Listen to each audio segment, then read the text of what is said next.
I have a great time with my life, and I want to share it. I love living. I think that's infectious. It's something that you can't fake. Greatness is not this wonderful, esoteric, elusive, God-like feature that only the special among us will ever taste. You know, it's something that truly exists in all of us. It's very simple. This is what I believe, and I'm willing to die for it. Yeah. Period. It's that simple. I know who I am, and I know what I believe. I know who I am, I know what I believe. That's all I need to know. And that's all I need to know. So from there, you do what you need to do. Yeah. You know, and I think what happens is we make the situation more complex than it has to be. Because we're looking for complexity. There's got to be something complex to understand. It can't be that easy. No. We didn't grow up with the sense that where we were was where we were going to be. You know, we grew up with the sense that where we were almost didn't matter because we were becoming right. Something greater.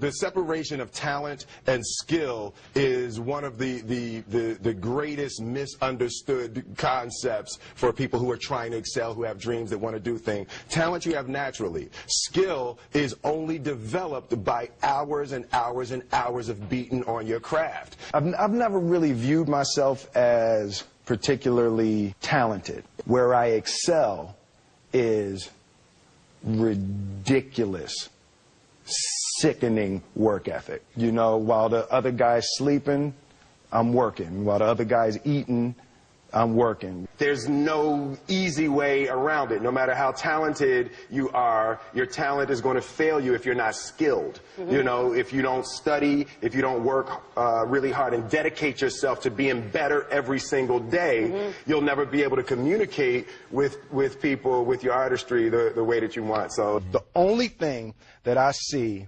that is distinctly different about me is I'm not afraid to die on a treadmill.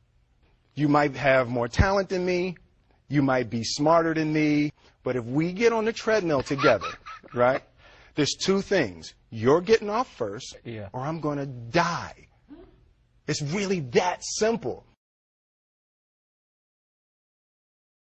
One summer, his dad tore down a brick wall on the front of his business and told 12-year-old Will and his 9-year-old brother to rebuild it, a job they said was impossible. It took them a year and a half, but they did it. And he said, now don't you ever tell me it's something that you can't do. You don't try to build a wall. You don't set out to build a wall. You don't say, I'm going to build the biggest, baddest, greatest wall that's ever been built.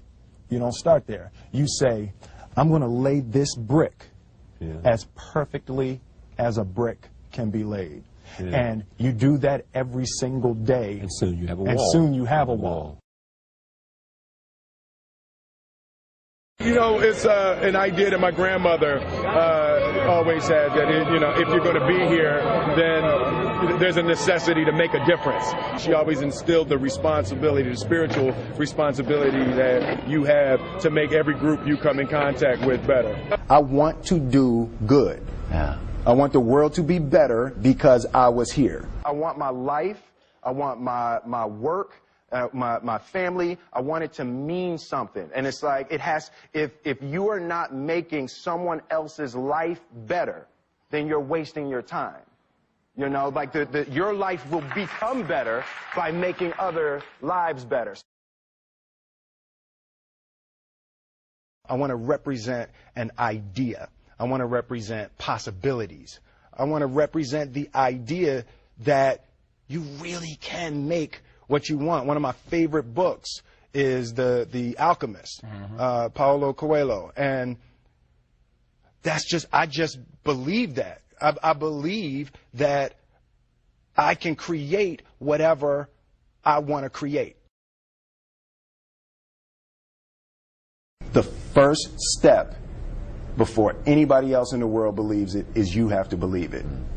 There's no reason to have a plan B because it distracts from plan A. I think that there's a certain delusional quality that all successful people have to have. You have to believe that something different than what has happened for the last 50 million years of history. You have to believe that something different can happen. Confucius said, he who says he can and he who says he can't are both usually right.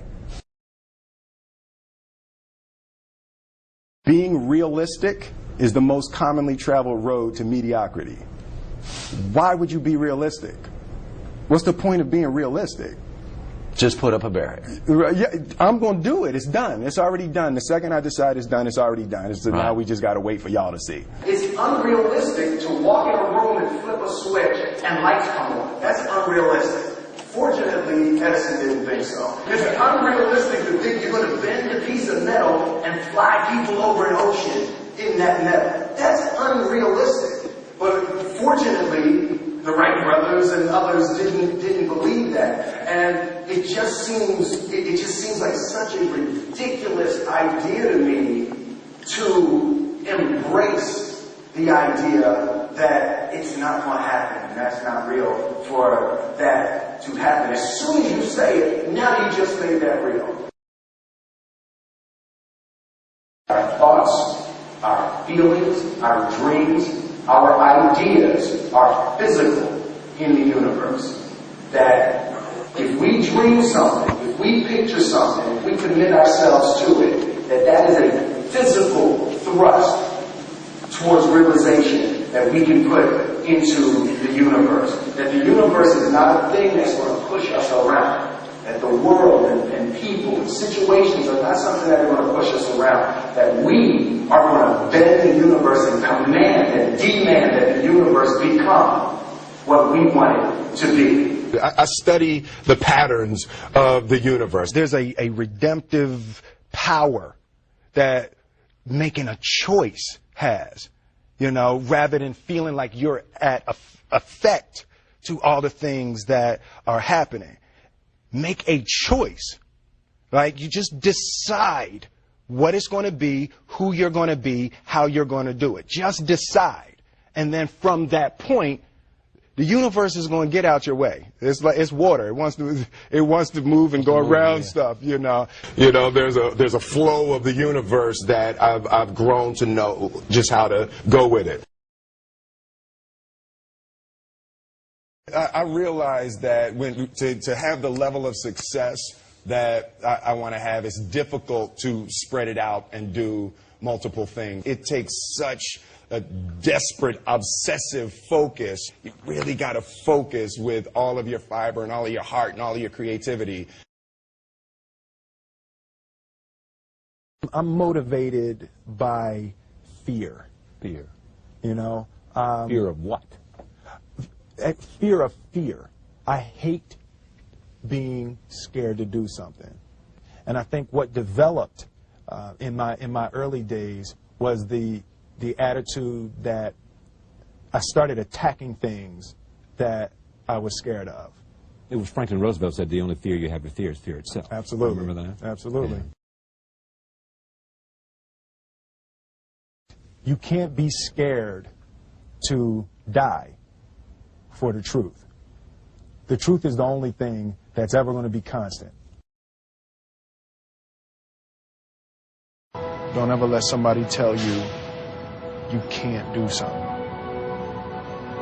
Not even me. All right? All right. You got a dream. You got to protect it. People can't do something themselves. They want to tell you you can't do it.